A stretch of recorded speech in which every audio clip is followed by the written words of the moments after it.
Welcome to Moments with Marianne. I'm so delighted we're spending this time here today. We have a very inspiring show coming right up. Our first guest today is Ilona Selke, and she's here to talk to us about her new book, Dream Big, The Universe is Listening. Now, Ilona is an international best-selling author, seminar leader, lecturer, musician, and CEO and co-founder of Living from Vision. Over 30-plus years, Ilona has inspired thousands of people worldwide to discover the power of their consciousness and create a successful life. So let's welcome to the show, Ilona. Hi, thank you very much, Marianne, for having me. Oh, it's such a pleasure to spend this time with you. Yes. My goodness, you're such an inspiration. I'm so delighted we're going to be talking not only about your new book, but this new year. Yes, and we've already gone into the new year, and this will be a good moment to take stock. Oh, well, there's a lot for people to kind of look at, and also to, kind of just get ready for what's going to come next. Yeah, you know what most people by now have done. Hopefully, people actually did do New Year's resolutions. And, if you're like most people, and that's sometimes me too, you make resolutions, say, I'm always going to do this, I'm going to buy this new gym exercise club membership. Mm-hmm. And then comes life, and yeah, so I'd love to share, and actually talk with people. It's a one-way conversation, but, I'm going to ask some questions as to how are you doing with your New Year's resolutions, and give you some tips as to how to make this year really count. And I remember last year, actually, I was in the process still of writing my book, Dream Big, The Universe is Listening. And I felt like, oh my God, I've been wanting to write this for so long, and when will it be done and all that. And so I did something that you're supposed to do when you want to create something. I sat down and regularly visualized getting it done. And then not only what I would do and all, I have my to-do list. It's more like get into the mood and feeling of what it feels like when you're completed, when you've done it. And, when you feel like, completion. We normally, most people, we all think of all the things we have to do, and it's more this, yes, I'm going to do this. I promise I'll be really good. And then come our desires and our habits. Mm-hmm. And, so in my book, I describe exactly that technique with a lot of examples that are very miraculous, actually. One of the stories was published in the book with Jack Canfield, The Big Secret, on how you use your imagination and your internal feeling state, of getting into the future now, because quantum physics tells us this. Mainstream physics has not caught up with it. Our mind, whatever is in between our brain, in between our ears, is not just our brain, is so much more powerful. And we need to learn techniques of how to access that powerhouse, the universe. So that's what the book is about. Dream big. The universe is listening. Well, and you have so many great chapters that I was appreciating. Like, I think one of my favorite chapters, Discovering Perfect Timing. And it's a lot of times, it's like we feel, and this is such a good topic, of course, because of the new year, but a lot of times we feel like there's just not enough time to do everything that we have on our plate to do. Yeah. Yeah, I mean, once we get used to the fact, and a lot of people get little glimpses of this, they have a prayer here, they want a parking spot there, and things work out. But what we need to realize more is that we live in something way grander than we were ever taught in school or any university. And as good as our sciences are, we haven't learned that this universe is like a time-space matrix in which we are authors, we are actors that write a script. And this sense of timing has to do with learning to tune in to this deeper part of yourself that knows when to get up, when to make that call. I have trained myself so that even though I want to, let's say I want to call somebody now, I say, no, wait until I get that that feeling. And then I get that feeling and I go and grab that phone. I used to pick it up, now it's the cell phone, and call. And the people said, I just walked in the door. So when we start realizing that we can train our brain, our mind to tune into time and timing, then we will be more in the right time. But the odd thing is we have to slow down first and go inward and be quiet. And when we do, and so a lot of us are juggling way too much on our plate, and in the moments that we have in between, what we do is we text, we do, yes, I'm coming over for dinner. Yes, I'll do this. Yes, I'll do that. And instead we need to practice, at least in the mornings, to slow down and go into this internal, filmmaker's chair and make the film of your day in your mind and start communicating assume that this universe is bigger than we've been taught, and start asking for some help. And I guarantee you, when we sit down every day, and that's where those New Year's resolutions come in, when you take the time to be in that quiet space where you pre-dream your day or your next steps, the universe starts going, oh, wait a second, I got a blueprint there. Okay, got it. Okay. And then it rushes in with all the quantum particles to fill that picture or feeling, especially the feeling that we've made up in our head. And so timing. And a lot of people forget that whole, and I'm sorry to interrupt here, but a lot of people forget that whole feeling part. They're just yes. I'm manifesting my stuff. Where is it? Yeah, exactly. Well, actually, the stuff the universe is one big secret, and it actually is that you have to somehow muster up a blueprint, and you can do it by visualizing it, but most importantly by pretending that you already have it and feel it. And when you create this satisfied, I'm already there, I already got it made, that's when the universe goes, okay, she's or he or whatever, no longer in this needy place of a horse that's racing behind that carrot. That carrot always runs in front of the horse, right? Because the person holding the carrot is always holding it dangling there. Yeah. But when you go into that feeling and actually take that moment to go, yes, okay, I can pretend for 5 minutes. People have created, there's this lady in Bali. She's the wife of a woodworker that I work with, and they make all the amazing carvings for me. And she showed me this horrible picture that the hospital had made of her stomach. And I said, oh, don't worry. Just sit down every morning and visualize and feel as if the stomach was already healed. 5 minutes. And, in Bali, I dare to talk like that. In America, I probably would be a lot more careful. You'd be surprised. A lot of people are really paying attention to this. They talk about positive thought. They talk about manifesting, law of attraction. A lot of people pay attention to that. So this lady, she's like, okay, you must come. You come from America. You must know. So anyway, she sits down. 6 months later, she had shown me this stomach picture, all these black spots in her stomach lining. So 6 months later, I come by kind of dreading it, because when I left her, she was really skinny. She couldn't eat anything anymore. And she was really, I was feeling, oh God, I hope she's still living, Well, she comes like the vibrant picture of health. And she says, I did what you told me and I'm all healthy. To this day, she is a vibrant picture of health. And what she did, and she told me, I said, so what did you do? And she said, I sat down every morning and I imagined I'm already feeling healthy.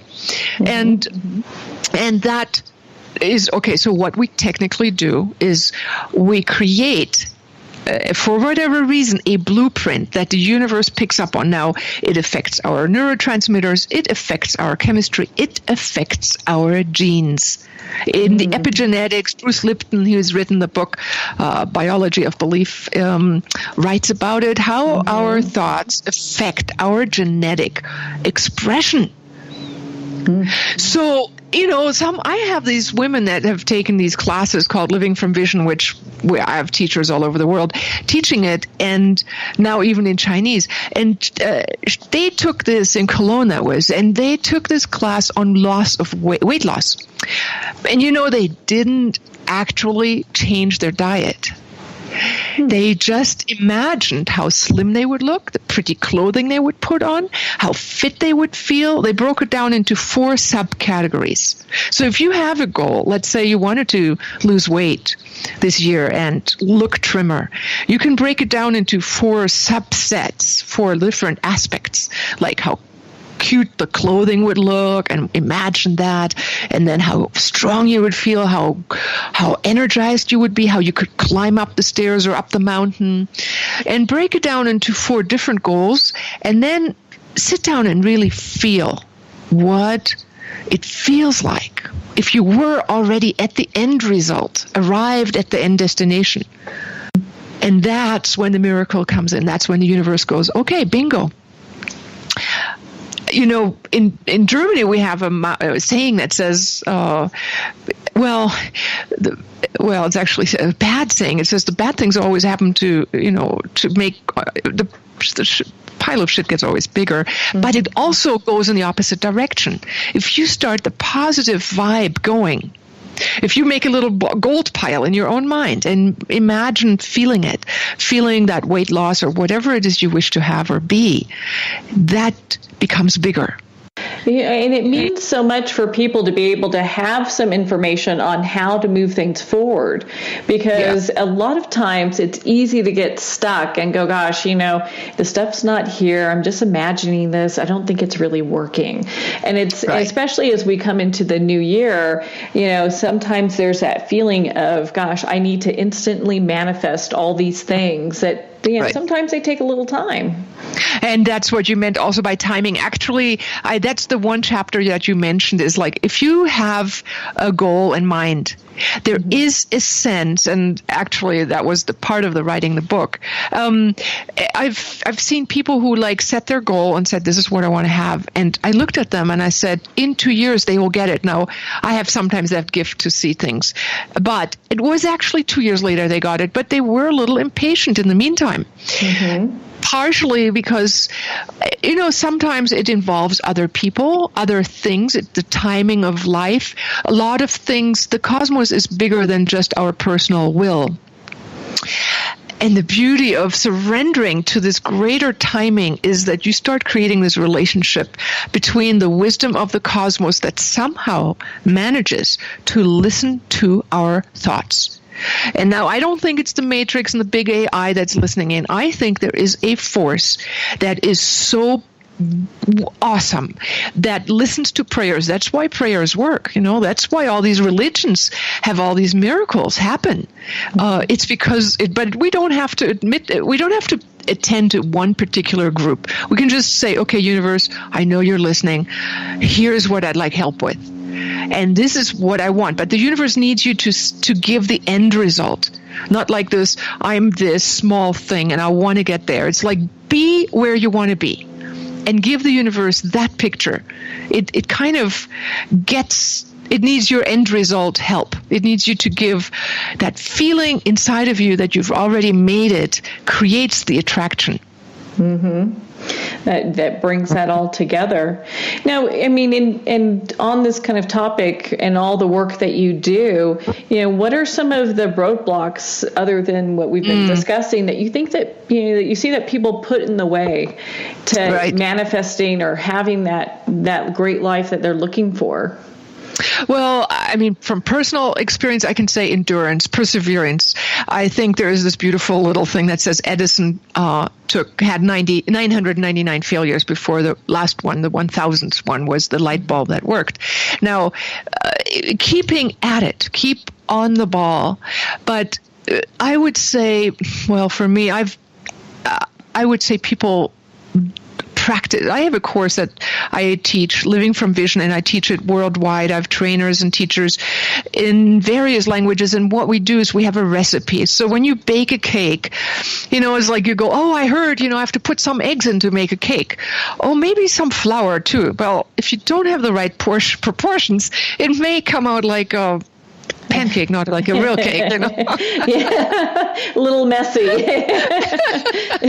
So knowing, like, for example, daily 5-10 minutes, morning and evening, going into this quiet space, being in the end result fulfilled, making sure that your self-talk is in alignment so that you don't just say on one hand, well, it'll never work for me, I'm so small and useless. These negative beliefs, we have techniques that help people address the negative feelings. So not pretending that they're not there, but just learning how to talk with them. And what I've found in I've been doing this since the mid-'80s, is talking to negative beliefs. You can do that through your imagination and body felt sensations.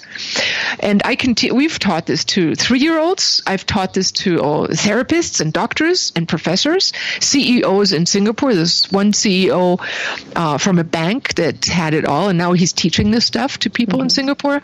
So it doesn't really matter where we are. We all have negativity show up. And we need to find a way to talk to it. Now, if I give you a nutshell secret on how to talk to your emotions, it's close your eyes, feel what you feel in your body, not the story around it, but just feel like, oh, I feel this clunky feeling in my tummy, or I feel this constriction in my throat, or this anxiety pressure in my heart, or whatever it is. And then just start dialoguing with it and saying, well, what are you doing? And then ask that crucial question. What do you really want? But I did actually explain some of these techniques in my book, Dream Big, The Universe is Listening. So, that's a great way to get started.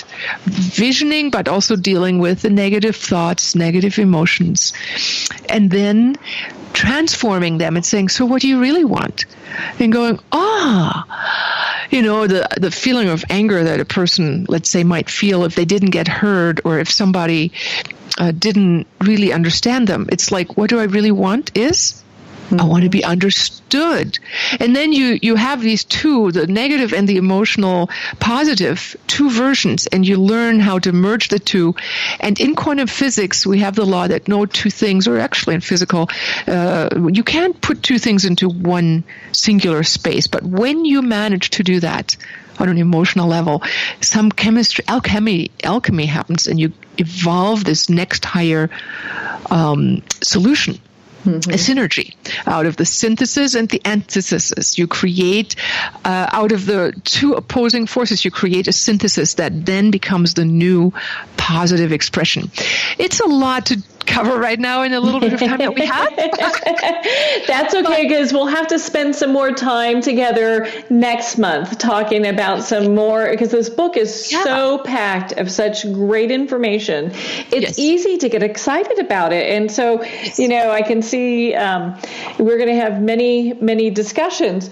But, awesome. You talked a little bit about, and I kind of want to touch on this a little bit more. We talk about New Year's resolutions and how, a lot of people make them at the beginning of the year, and then towards about this time we're halfway through the month, and it's kind of like wow, nothing's happening. And so why don't you touch on that a little bit?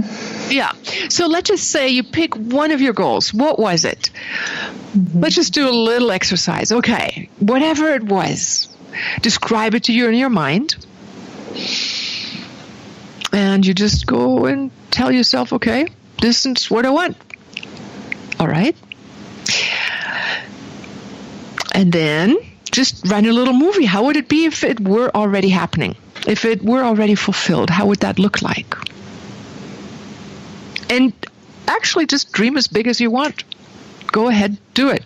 Just imagine it just for 5 minutes here in this little break, luxury in the middle of the day. Imagine what it would look like if it were beyond your wildest dreams. Yes. And now, I'd like you to just feel what you would feel like if that film was already happening right now around you and you lived it. It was already happening. Okay. Now, two things can happen. One is, first of all, you probably have a nice feeling in there. How was it for you, Marianne? Oh, it was just delicious. I love being in that space. Yes. Yes. And that's the luxury we can allow ourselves to get ahead of time so that we are in this fulfillment, because the universe listens to those who already have that vibration in them. That's how you create that vibratory attraction energy, because we always think of pulling things towards us like a magnet. Mm-hmm. It's in quantum thinking, it goes like you're here now, you're there the next second. So you move yourself based on what you can hold in your feeling body. And so you feel it. And then some of you may have noticed that you also got a little twinge of, okay, mm-hmm. So come back to another show with me, or get the book, Dream Big, The Universe is Listening. I walk people step by step through it of what to do with that little, feeling. Because we all have that, it's life's designed to have both emotions in it. And so then you talk to that part and integrate it until it says, yes, okay, here we go. I love this. This is good. And then you keep this feeling and do this every day for 5 minutes in the morning, and you will get results. Partially because the universe listens to the vibration you create as an emotion. It's not in your head, it's not in the words, it's in being in the fulfillment in advance. Mm. Well, and I love how you put that. It's that daily work to do to kind of get you to the place where things tip over and they start working in your favor. Yes. It's like when we go out for a run, we don't immediately become an Olympian. It takes time. Right. I mean, that's the truth of it. And if we fall off our shoes or our horsey or whatever, get back up. Do it over again. When you pre-create the feeling of having the result already happening, you build success. After a while, you go like, look, it worked. Pick anything, small or large. Once you keep doing it, you will see results, and you will learn from your own successes how to move your energy, body, and your mind. And if you have doubts, don't worry about it. Read up on that chapter of how to deal with the doubts, and do these little dialogue things of how you talk with those negative emotions. All they really want is our attention. Just like nagging little doubts or kids, all they want is love. Seriously. Yeah. And then they give you their jewels and say, all I wanted is this. And you go, okay. And I tell you, I have taught doctors and scientists these methods, and housewives and kids and 3-year-olds, everybody, and they have, literally people who were so sick they couldn't, chronically sick, who couldn't even work, people who were unemployed, they're now standing, supreme speakers, multi-best-selling authors, different people, different results, So anybody can do it. We just have to stay with it and go, okay, I want to get results. I want to be the driver in the driver's seat in my life again.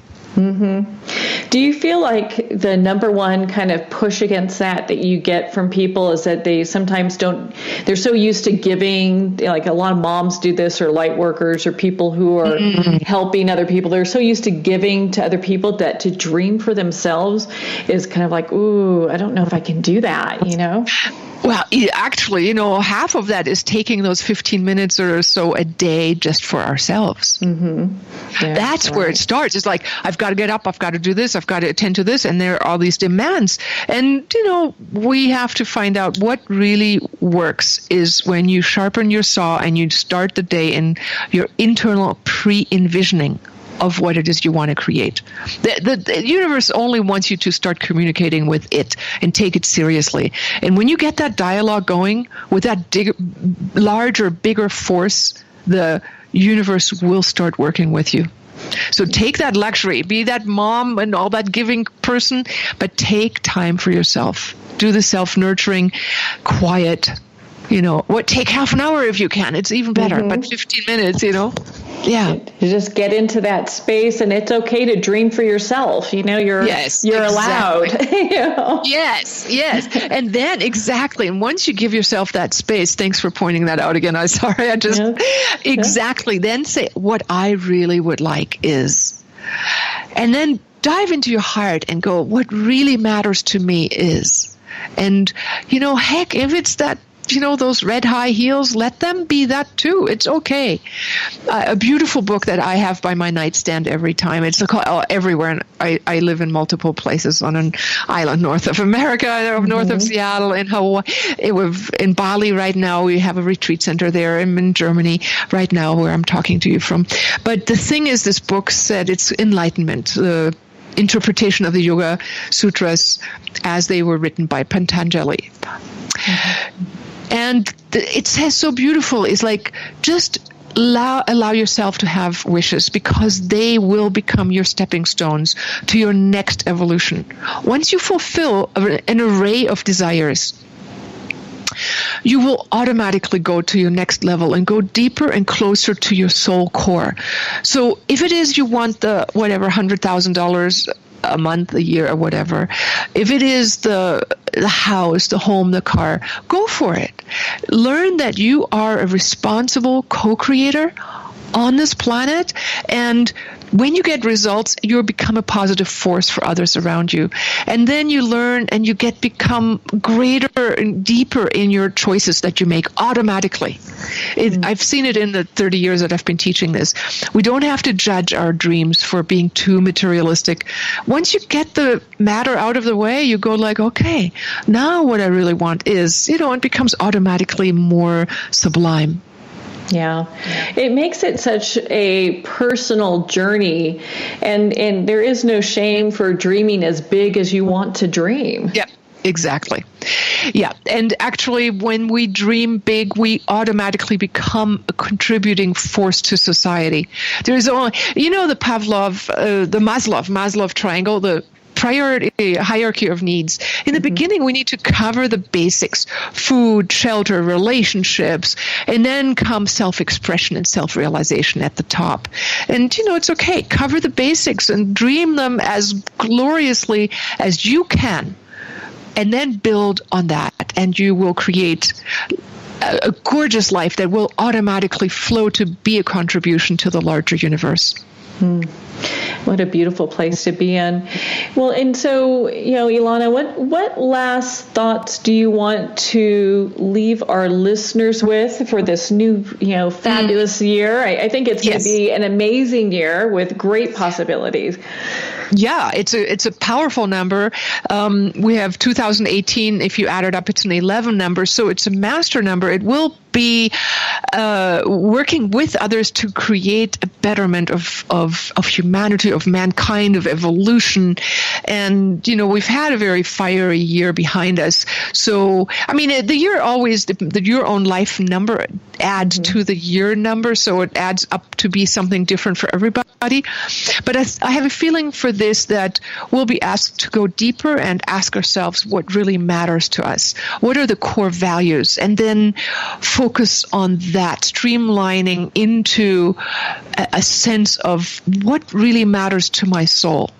Yeah. And then be Well, and of course, not to forget to pick up their own copy of Dream Big, The Universe is Listening, which is just a powerhouse of information. My goodness. Yes. Yeah. A lot chock full with techniques in there. And if you get the book, you also get a free app. The address is in the book. How to start your day on a good note, pre-envision 15-minute exercise, and how to end your day on a good note. So, it's free of charge. It's an awesome, I listen to it every day myself. Well, that's good, because you know what? Sometimes we start our day just fabulous, and then things happen. Car accidents, someone spills coffee on us. We're having a bad hair day. You name it.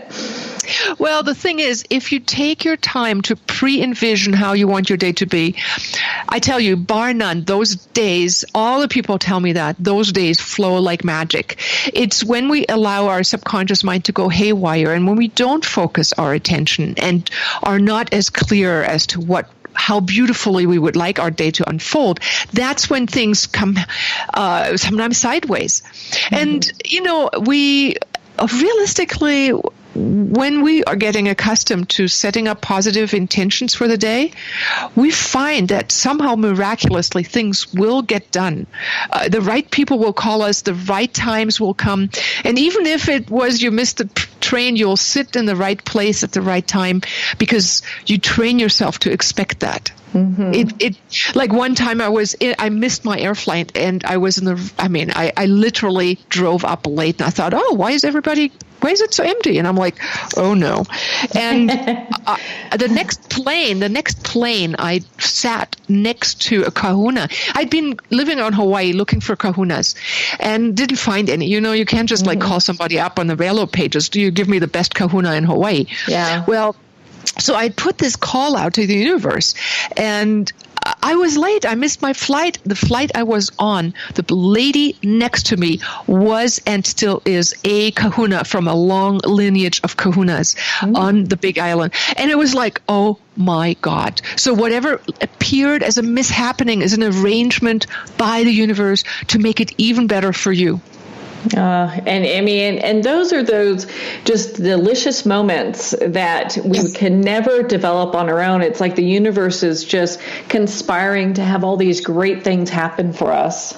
Yes, and it requires that we get started, and that's what I would do. Get the book, get that audio exercise, but you can just sit down and do whatever we just did earlier, describe what you want, imagine it, as if it's already done, and then feel it what you would feel if you were already in the end result, in the fulfillment. Yeah. And, repeat that 5 minutes a day. Yeah, and go from there. Well, do you know, Ilona, where can people connect with you and be part of your community? Awesome. Well, thanks for asking. I have two websites. One is easy to remember, livingfromvision.com. And of course, my Facebook or my personal website, Ilona Selke. But, that requires that I spell it. It's because it's a German name, actually Hungarian, but I'm German. It's spelled with I-L-O-N-A, Ilona Selke, SELKE.com. So if you can remember livingfromvision.com, you'll get to a page and it'll take you from there to a lot of resources where you can even test drive the Living from Vision course and, see if you want to really work with the universe and focus your mind to create the miracles you're hoping for in your daily life. Oh, Ilona, thank you so much for taking the time to be with us here today and share your insights. And we are going to have you on next month so we can talk more. My goodness. Yes. I just have enjoyed this time. I know everyone has as well. So thank you so much. You're welcome. Thank you so much, Marianne. I'm hoping everybody is going to remember their New Year's resolution and pick at least one back up and, really feel the end result in advance. And thank you very much, Marianne, for having this awesome service to people. Well, thank you. Thank you. We are going to pause here for a quick break, and we'll be right back after these messages.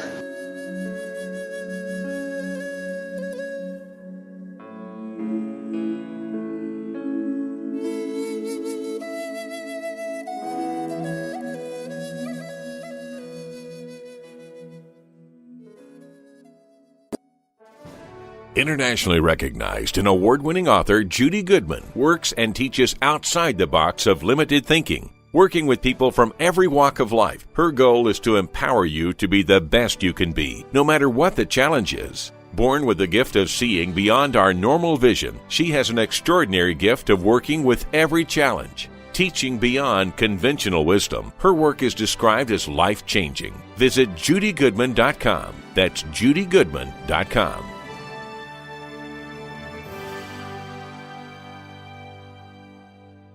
Have you ever had the sense that your thoughts might actually be doing something? Ancient secrets of manifesting have been masterfully revealed in the award-winning book Manifesting 1-2-3 by Ken Elliott. For the first time, the author's experiences and stories in this book describe exactly how your thoughts can create anything. You've been doing this all your life, but it's never been fully explained for you until now. Visit manifesting123.com for more information today. Manifesting123.com.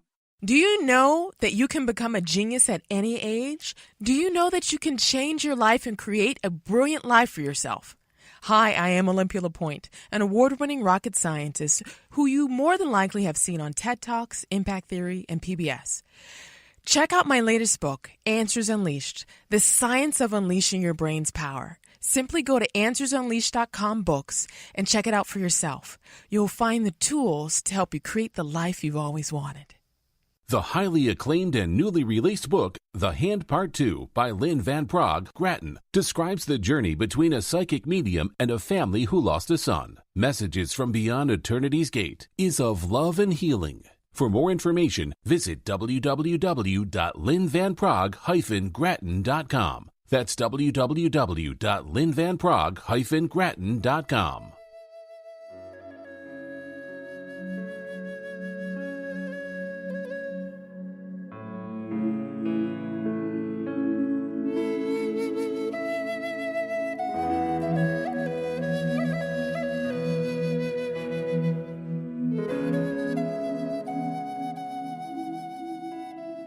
Welcome back to Moments with Marianne. I am so excited to be introducing our next guest, Patricia Cori, and she's here today to talk to us about her new book, The New Syrian Revelations. Internationally acclaimed author, Patricia is one of the most well-known and established authorities on the realms of the mystic, views of the world, and multi-dimensional realities that challenge the status quo.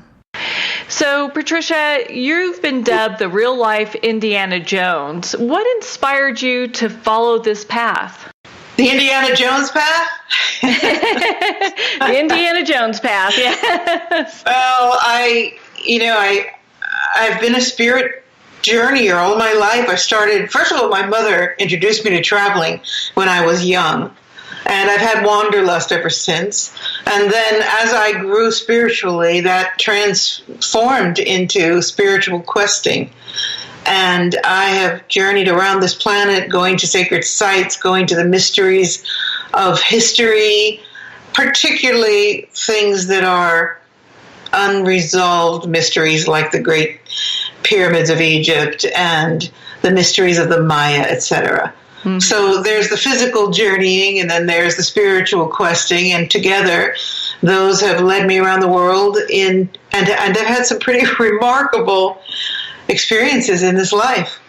Oh, I don't doubt that. And my goodness, you've written book after book after book in regards to some of these experiences, it sounds like. And, yes. And here we're today talking about your new book. Yes, I think this is book number 14. I've actually lost count. That's a good problem to have. It is indeed. Because books are such a journey, developing a book and doing the research for it.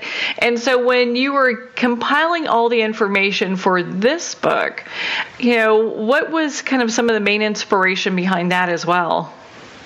Well, I have to admit I have a lot of help because the book is called The New-Simian Revelations, and it presents itself as being downloaded, if you will, or scribed from beings on the sixth dimension, higher dimensional light beings. So it's filled with very incredible information about the galaxy, hyperspace, quantum physics, the future of our planet and humanity. And above all, it's full of hope and empowerment for where we stand at this time as an evolving civilization and in relationship to what's going on with our planet. So some people say, well, are you sure you're channeling it? Maybe it's just your higher self. And my answer to that is, it doesn't matter. What matters is, does the material touch you? Does it speak to you? Does it empower you? And apparently, from the first comments from people, it certainly does that. So I didn't do a lot of research. I feel that this information is just coming to me. Well, and that's such an inspiration, because there are a lot of people that get information downloaded, and a lot of times they're a little bit hesitant to put it out there because they're like, well, people aren't really going to pay attention to this. But that's really not the case with you and your work. I mean, people are just flocking to this. Yes, they are, thank goodness. Well, I've got a pretty good track record, and I've always said, with regards to this material, whether or not we agree, believe, or envision that a human being can have contact with beings on another dimension, or whether it's just somewhere buried away in my higher consciousness and able to come through, it's pretty remarkable, considering that I have no background in science whatsoever or physics. I'm a liberal arts person, and I've done no research for the book. I mean, this book was written in 90 days. 90 days, 260 pages. So something's going on, and I'd love to think it's my higher consciousness and that I have brought through all this knowledge into this life. But in response to your comment, yes, a lot of people are afraid to declare that they're receiving information because we still have the problem of the poo-pooing the so-called tin hat community. But the truth is, we are receiving there's too many people are declaring to be receiving insights for it to be something to just dismiss, especially the information in the new Syrian Revelations, because it's so factual, it's full of science, and yet so full also of inspiration and love and compassion for us. It's really a very powerful work. I felt it was as well. And, it's interesting because the book seems to kind of go in stages because it talks about a prophecy. Mm-hmm. Initially go with that. Mm-hmm. Yeah, the subtitle of the book is Galactic Prophecies for the Ascending Human Collective. And it builds upon the fact that 20 years ago, I got the first book, which was called The Cosmos of Soul. Mm-hmm. And the things that were described in The Cosmos of Soul at the time were out of the box totally.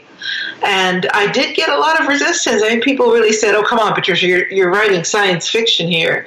And today, those things are old hat.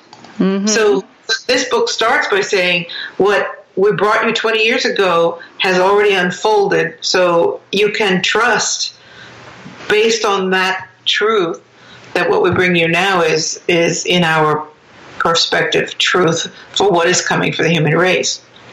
Well, and I'm sure they're very interested, especially in the climate that we have now, just in the world in general, because there's so many things that seem to be on the brink.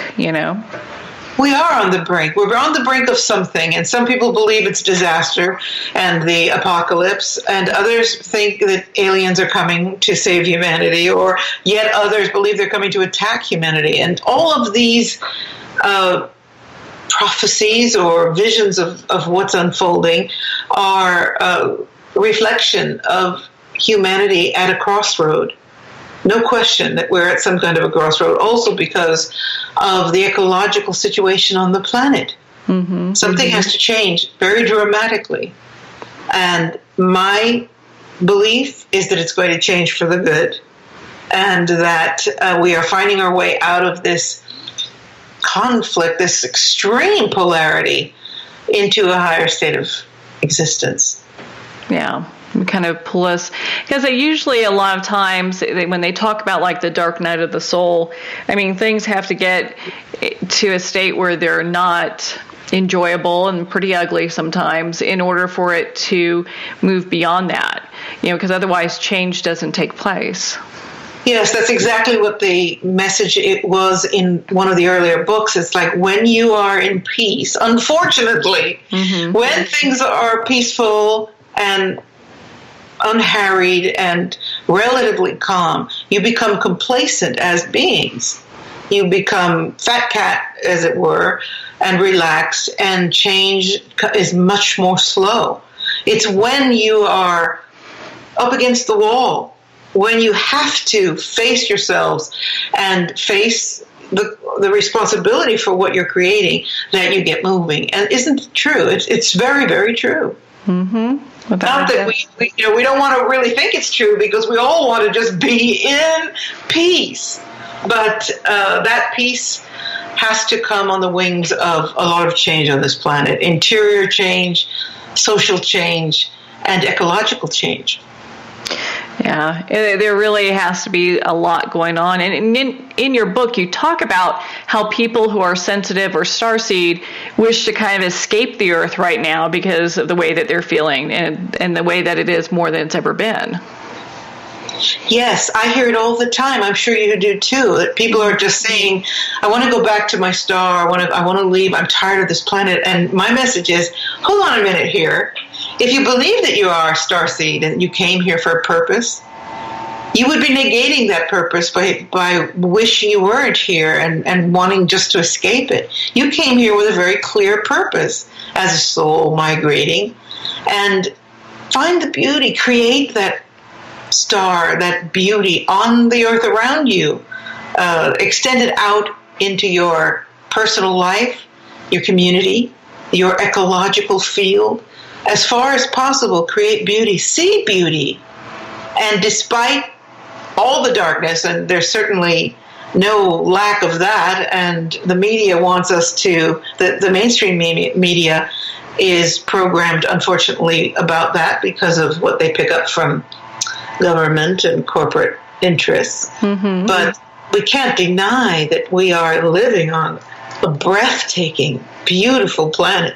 Let's see that, and by seeing it and honoring it, we make it more beautiful. Yeah, and and that's the thing. I mean, we're here for a reason, and as a soul, it's to evolve and grow, and also to help one another as best as we can, but also to make these differences. And our soul has we have our specific purpose that we came here to learn. We've got these lessons. So saying that we want to, it's like, oh, I'm so tired. I do hear a lot of times people saying that they're never going to incarnate again. It's like, wait till you get back up. Exactly. He'll be back in line for this roller coaster ride, Well, I do have a lot of empathy. I personally have been through a lot. I broke up with my man 2.5 years ago and relocated yet again from Italy to where I am now in the Azores. And it's, we all have to face our struggles, but we do come out valiant. We're strong. And I personally have never been better. Having surmounted a breakup of 30 years, a huge move. These are supposed to be the blowout factors. Yeah. I had them all together at the same time. And yet here I am. I'm surrounded by beauty, by ocean, by dolphins and whales. And I personally love life. I love being here. And yeah, sure, there's struggle, but so much reward. Yeah. They never said it would be easy. We'll just put it that way.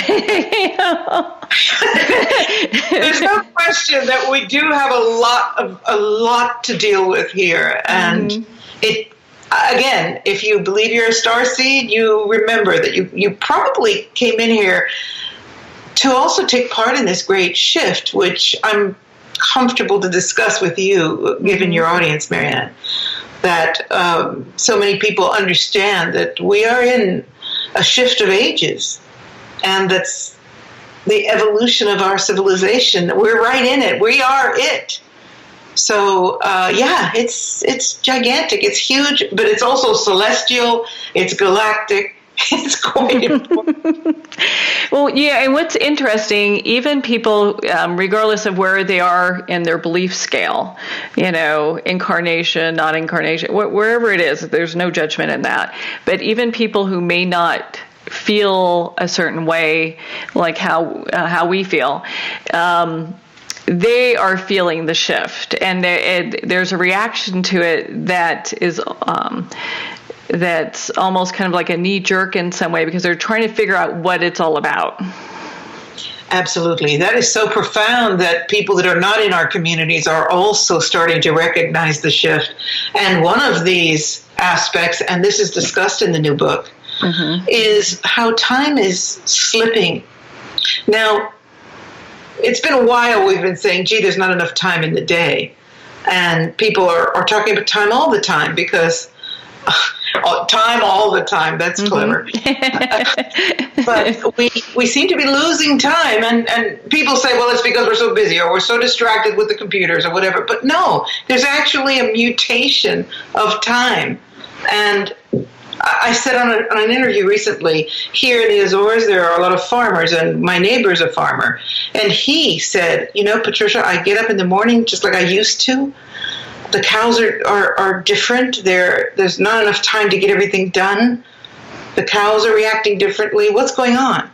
And I can't quite discuss intergalactic shifts at that level with them, and also because I don't speak Portuguese. But I find it very interesting to see that even people who are very close to the earth and not so, let's say, cerebral or so metaphysical are in tune with this shift. It's visceral on so many levels. And how exciting is that?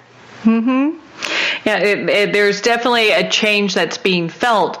And so, and to kind of wrap this back into your book, so what does the Syrian High Council have to say about these changes, and just as humanity as a whole, how they're feeling these shifts?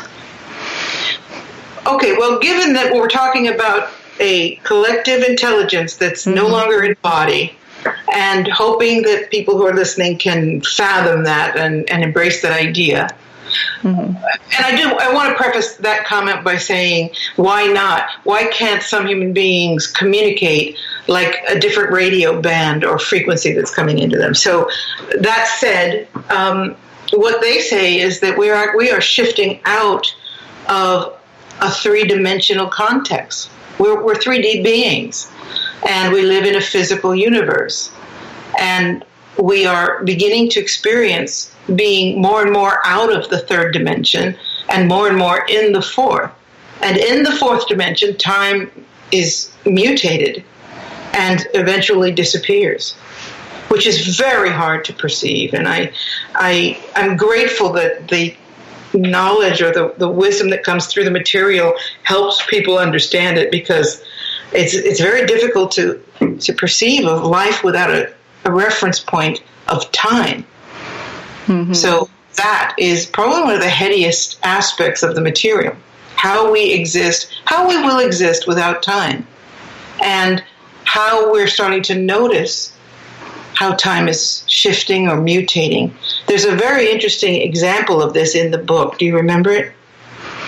I don't have it offhand, but why don't you share that with us?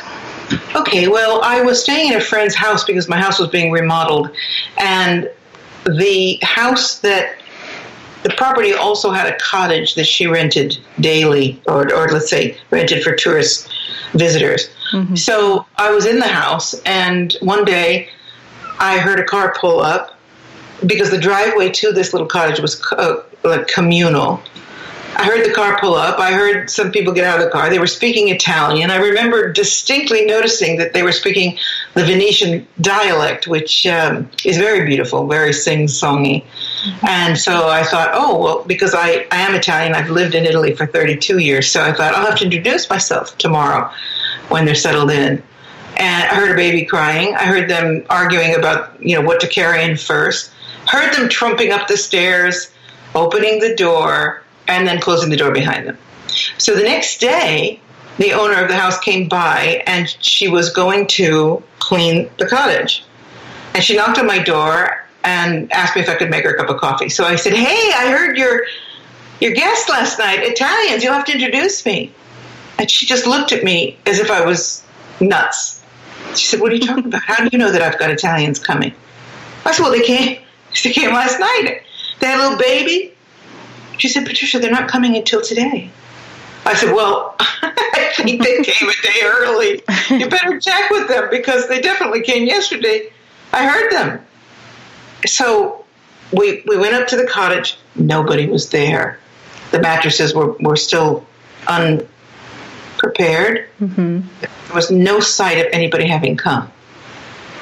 That day, and I was flabbergasted, because, it was so tangible. It was so real. This was not like any psychic experience I'd ever had before.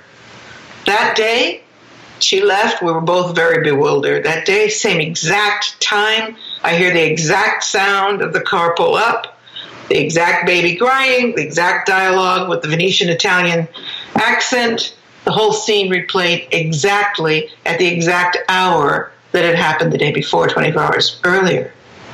Wow. Now, one could say, well, I was just projecting into the future. I really don't know how to explain this, because I am a psychic and I have had all manner of psychic experiences in my life, but nothing like this. This is new.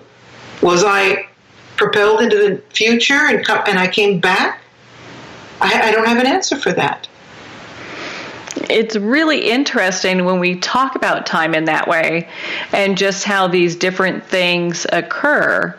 And I'm glad that you refreshed my memory, because I've had when I was reading that part, it reminded me of an experience that I had probably like 10 or 20 years ago, where I was at my house, and you turn on the fan and you can hear a party happening, people laughing and somebody, but it was like kind of off in the distance. And so it's like, wow, those people are really having a good time. And it'd get later and later and their party's still going on. And I go and look out, I go outside, you couldn't hear a party at all. You come back in and the fan's going, you could still hear the party. You turn the fan off, the party was done. And so it's interesting when we talk about some of these parallel dimensions, and you talk about parallel universes in your book as well. Yeah, I'm so glad you brought that up, and what a trippy experience. It is. Yeah, because I'm hearing voices, and, you've got to be really careful, because they lock people up for this. They sure do. But it's interesting. I would have house guests that would hear the same thing. They'd be like, wow, there was a party going on, but I turned off the fan, and then I couldn't hear anything. So it was this really bizarre, interesting experience. I have this happen a lot when water's running. Mm-hmm. I hear complete conversations. It's white noise. Yeah. And things come through. But this experience that I just recounted, this was different, because it replayed itself in reality the next day. I mean, the next day when I heard this car pull up, I went outside and there they were. There was the baby. I introduced myself, etc. Did you actually touch them to make sure they're real? Yeah, I did. Well, I didn't go. But, the car was there. This was real. They went into the house. The woman came out and said, "It's so great that you speak Italian, Patricia. We're going to be here for 3 days." I felt like saying, actually, that would be 4. But I didn't. Because you arrived yesterday. Yeah. It's interesting when you look at how these things kind of are interwoven, and it just shows us how much, some things are so bound together, and so much of it can be an illusion as well. When we talk about, shows us how multidimensional we really are. We perceive ourselves as just 3-dimensional beings, but the truth is these dimensions are interacting with us all around us. Some people think we have to ascend to these states of being, and possibly, I mean, my material is a lot about that, about ascension, but also I feel that these are, if you could imagine dimensions, almost like a gaseous, swirling aspect where things are occurring all around us, possibly even within us, possibly even within our microscopic nature, or subatomic nature, but that is, again, very scientific. Yeah. Well, and I know in your book you talk about how in dream state we do travel to parallel dimensions. And why don't you just kind of expand on that a little bit for our listeners? Because it seems a lot of people are very fascinated by this, and I'm sure we're not the only 2 people on the planet that have had experiences. Absolutely. Well, first of all, it amazes me that people dismiss the fact that we sleep anywhere from 5 to 9 hours a day of our lives slept away. Now, why is that? Does the human biological unit require recharging like a solar battery? Or is it because the psyche needs that feedback to feed the psychological, neural system of the human being. So there's a reason why this happens. I can't believe that it takes 9 hours a day to recharge our batteries. And if that's the truth, oh my goodness, are we really looking at ourselves as electromagnetic biological beings? So the whole aspect of sleep is very interesting to me to begin with. Then add to that the fact that I don't know what the percentages of people who remember their dreams is, but many, many people remember their dreams. They have contact with spirits who have passed over. They work out their dramas, their psychodramas of life. The symbolism is, needless to say, off the charts. And some of us astral travel, and some of us are aware we're dreaming. There's so much happening in the dream state, and yet we really don't explore it that much. Yeah. That's really a tragic thing, because there's so much for us to learn from what is going on when we dream. And animals, too. They say that animals have no soul. Watch a couple of puppies sleep at night dreaming. They're working out dramas, emotion. They work out being hurt or being sad or lonely or running after a rabbit. So, my goodness, the dream state is something that I find fascinating. Personally, I had an entire book downloaded to me in a dream. I woke up in the morning, and actually it was a screenplay. I wrote it in 28 days, exactly as I got it in the dream. It sounds like you're dreaming and writing in a very accelerated state. You think? 28 days. 28 days for a whole screenplay, but the winner of all is the new Syrian Revelations, which honestly my publisher said, we'd like to have a new Syrian book. And I said, well, yes, it's time for it to come, but I don't know where I'm going to fit it in. And he said, can you get it to us? And he gave me this ridiculous timeline, like 8 months. And I said, 8 months? Are you kidding?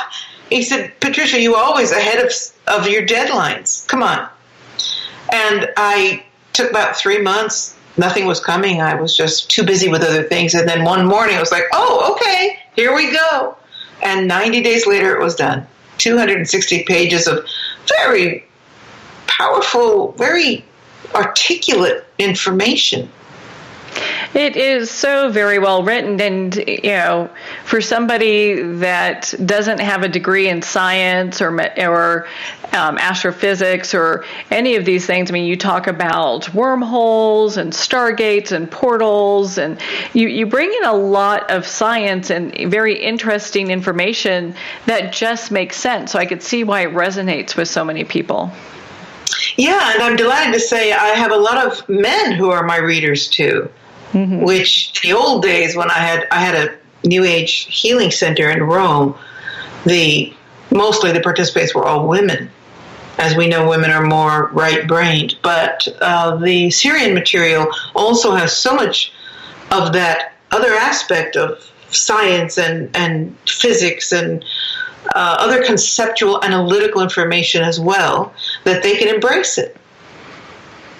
Embrace it and just kind of build upon it. And it's interesting. Yeah. Your book provides a lot of hope, especially for this time.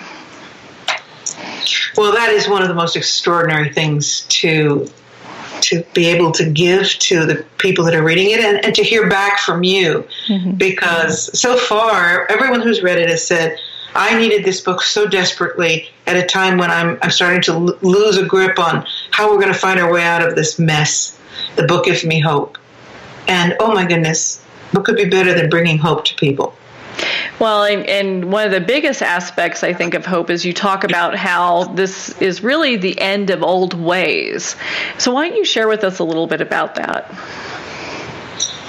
We know that we're looking at a potential collapse of the financial system. The school systems are changing and some of them are collapsing. Governments and our leaders are really the corruption, the pedophilism. There are so many systems are coming down. Religion is a mess.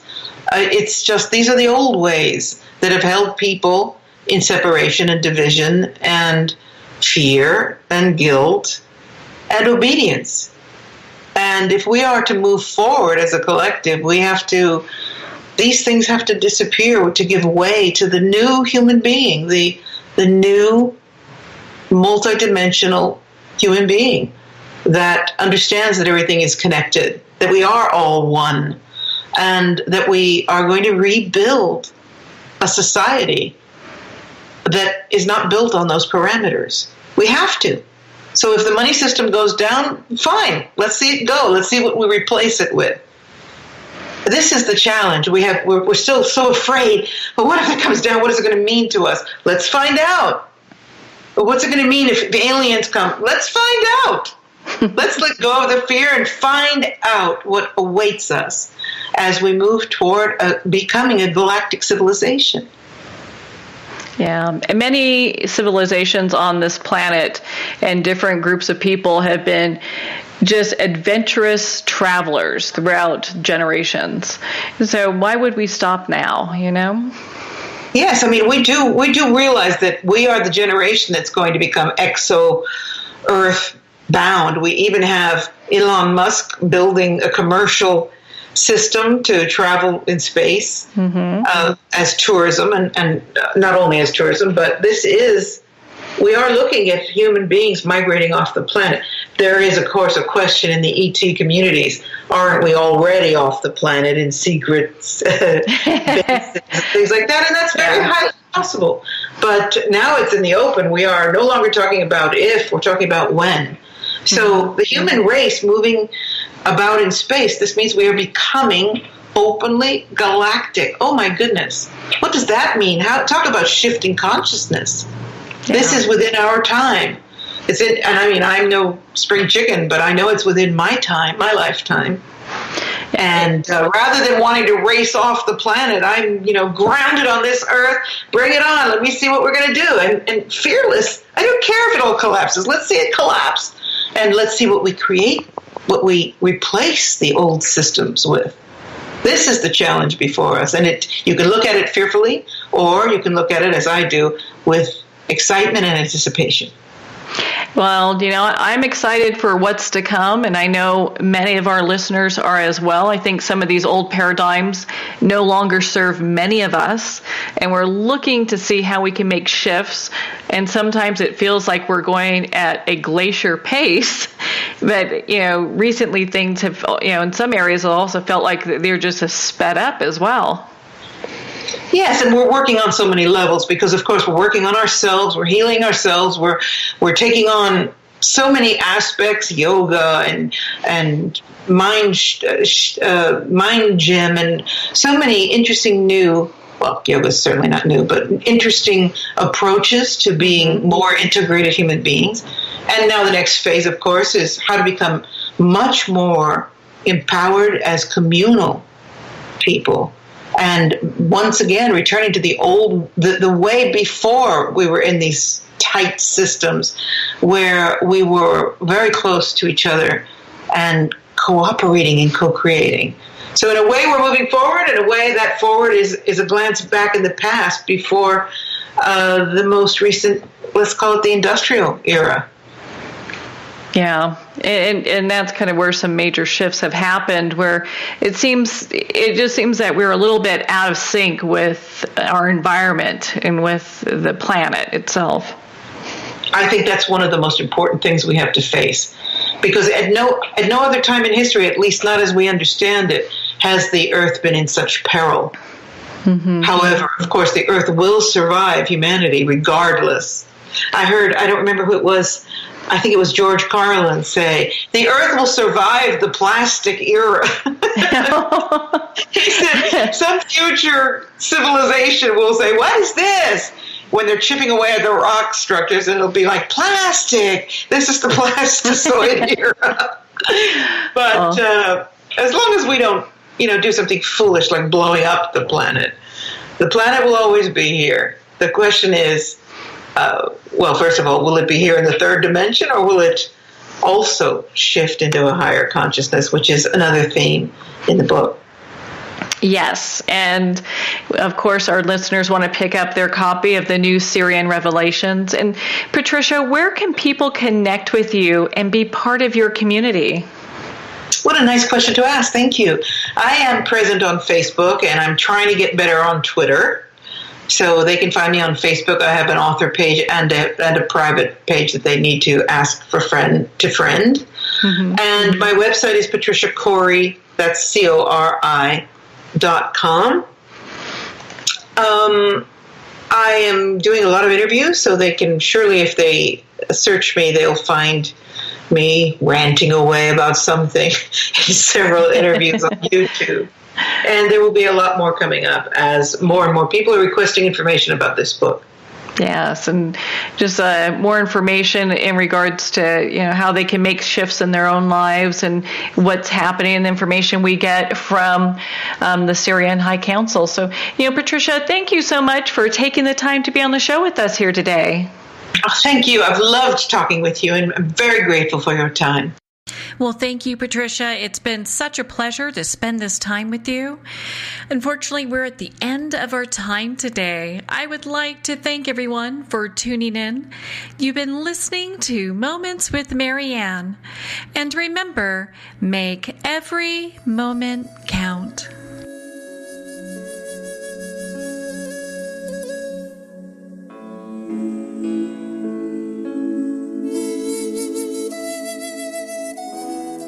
In a single moment, your life can change. Moments with Marianne is a transformative hour that covers an endless array of topics with the best of the best. Her guests are leaders in their fields, ranging from inspirational authors, top industry leaders, and business and spiritual entrepreneurs. Each guest is gifted and a true visionary, a recognized leader in her own work, and while teaching others to develop, refocus, and grow, Marianne will bring the best guest and sometimes a special surprise. Don't miss this. You never know just which moment will change your life forever. Moments with Marianne airs every Thursday, Friday, and Sunday at 8 p.m. Eastern, 6 p.m. Mountain Time. Make sure to tune in and visit momentswithmarianne.com for more information.